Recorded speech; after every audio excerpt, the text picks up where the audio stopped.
Seleção de textos bíblicos para sua edificação. Juízes, capítulo 7. A vitória de Gideão sobre os midianitas.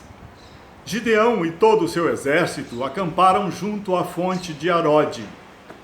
E o Senhor disse a Gideão: você tem gente demais para eu entregar Midian nas suas mãos, a fim de que Israel não se orgulhe contra mim, dizendo que a sua própria força o libertou. Anuncie, pois, ao povo que todo aquele que estiver tremendo de medo poderá ir embora do monte Gileade. Então, 22.000 homens partiram e ficaram apenas 10.000. Mas o Senhor tornou a dizer a Gideão: ainda há gente demais. Desça com eles à beira d'água e eu separarei os que ficarão com você. Se eu disser, este irá com você, ele irá. Mas se eu disser, este não irá com você, ele não irá. Assim Gideão levou os homens à beira da água, e o Senhor lhe disse: separe os que beberem água, lambendo-a como faz o cachorro, daqueles que se ajoelharem para beber. Então, separe os que beberem a água, lambendo-a como faz o cachorro, daqueles que se ajoelharem para beber. O número dos que lamberam a água, levando-a com as mãos à boca, foi de 300 homens. E o Senhor disse a Gideão: com os 300 homens que lamberam a água, livrarei vocês e entregarei os midianitas nas suas mãos. Mande para casa todos os outros homens.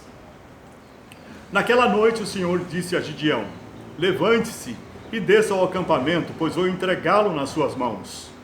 Se você está com medo de atacá-los, desça ao acampamento com o seu servo Pura e ouça o que estiverem dizendo. Depois disso, você terá coragem para atacar. Então ele e o seu servo Pura desceram até os postos avançados do acampamento do inimigo. Gideão chegou bem no momento em que um homem estava contando seu sonho a um amigo. Tive um sonho, dizia ele. Um pão de cevada vinha rolando dentro do acampamento midianita e atingiu a tenda com tanta força que ela tombou e se desmontou. Seu amigo respondeu: não pode ser outra coisa senão a espada de Gideão, o israelita. Deus entregou os midianitas e todo o acampamento nas mãos dele. Quando Gideão ouviu o sonho e a sua interpretação, adorou a Deus. Voltou para o acampamento de Israel e gritou: levantem-se! O Senhor entregou o acampamento midianita nas mãos de vocês. Dividiu os 300 homens em 3 companhias e pôs nas mãos de todos eles trombetas e jarros vazios com tochas dentro. E lhes disse: observem-me, façam o que eu fizer. Quando eu chegar à extremidade do acampamento, façam o que eu fizer. Quando eu e todos os que estiverem comigo tocarmos as nossas trombetas ao redor do acampamento, toquem as suas e gritem: pelo Senhor e por Gideão. Gideão e os 100 homens que o acompanhavam chegaram aos postos avançados do acampamento pouco depois da meia-noite, assim que foram trocadas as sentinelas. Então tocaram as suas trombetas e quebraram os jarros que tinham nas mãos. As 3 companhias tocaram as trombetas e despedaçaram os jarros. Empunhando as tochas com a mão esquerda e as trombetas com a direita, gritaram: a espada, pelo Senhor e por Gideão. Cada homem mantinha a sua posição em torno do acampamento, e todos os midianitas fugiram correndo e gritando.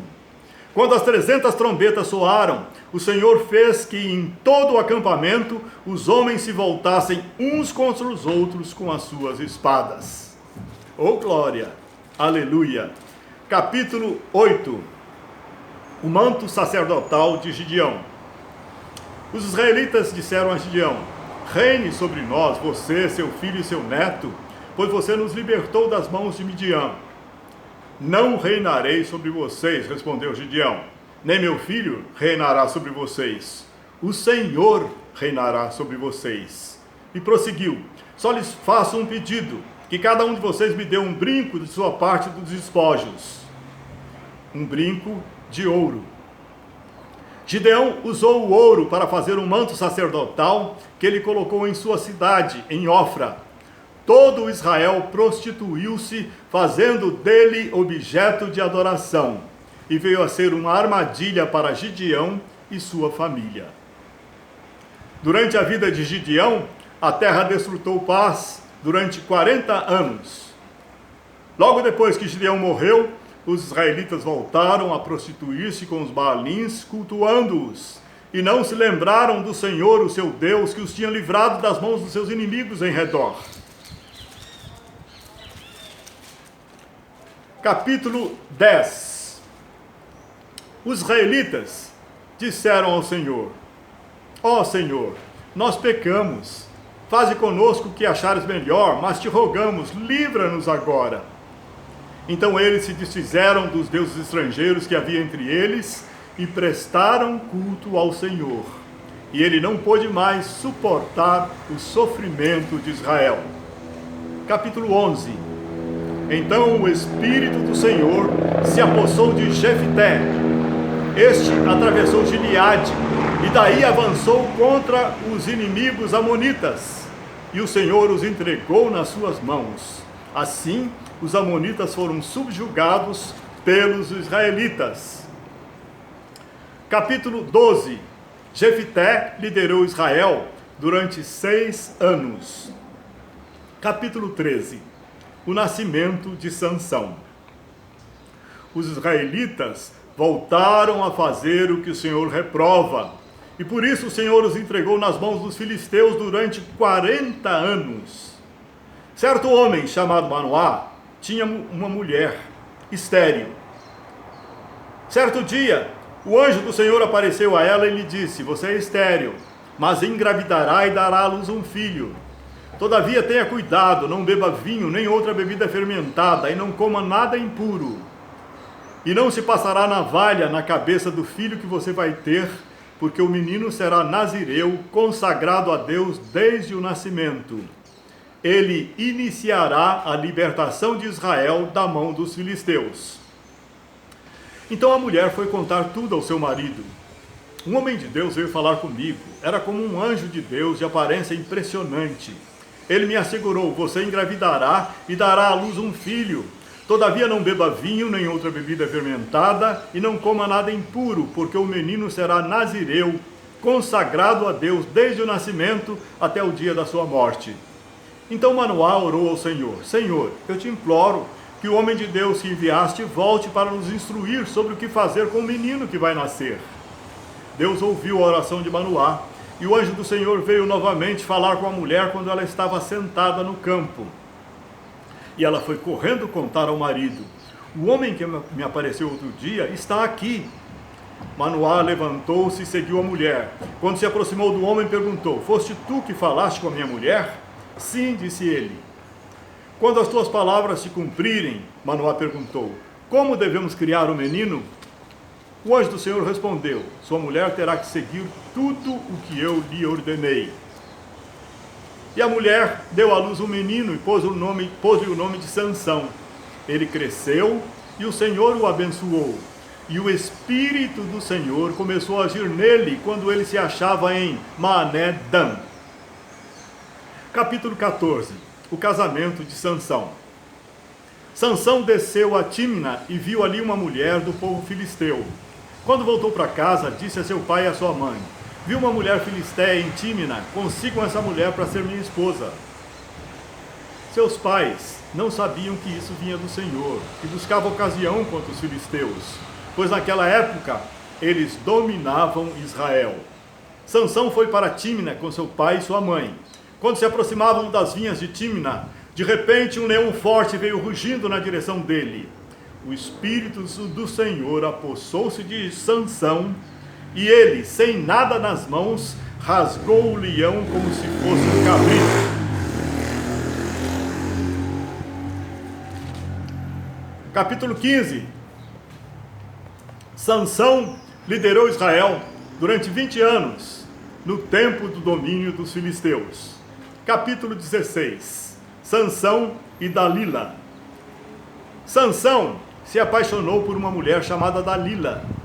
Os líderes dos filisteus foram dizer a ela: veja se você consegue induzi-lo a mostrar-lhe o segredo da sua grande força e como poderemos dominá-lo, para que o amarremos e o subjuguemos. Cada um de nós dará a você 13 quilos de prata. E a mulher passou a importunar Sansão todo dia. Ela o importunava todo o tempo e o cansava dia após dia, ficando ele a ponto de morrer.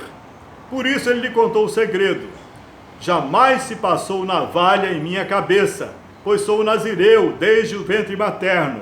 Se fosse raspado o cabelo da minha cabeça, minha força se afastaria de mim, e eu ficaria tão fraco como qualquer outro homem. Dalila, fazendo Sansão dormir no seu colo, chamou um homem para cortar as 7 tranças do cabelo dele, e a sua força o deixou. Então ela chamou: Sansão, os filisteus o estão atacando. Ele acordou do sono e pensou: sairei, como antes sempre conseguia me sair e me livrar. Mas não sabia que o Senhor o tinha deixado. Os filisteus então o prenderam, furaram seus olhos e o levaram para Gaza. Prenderam-no com algemas de bronze e o puseram a girar um moinho na prisão. Mas logo o cabelo da sua cabeça começou a crescer de novo. A morte de Sansão. Os líderes dos filisteus se reuniram para oferecer um grande sacrifício ao seu deus Dagom e para festejar, comemorando sua vitória. Com o coração cheio de alegria, gritaram: tragam-nos Sansão para nos divertir. E mandaram trazer Sansão da prisão. Quando o puseram entre as colunas, Sansão disse ao jovem que o guiava pela mão: ponha-me onde eu possa apalpar as colunas que sustentam o templo, para que eu me apoie nelas.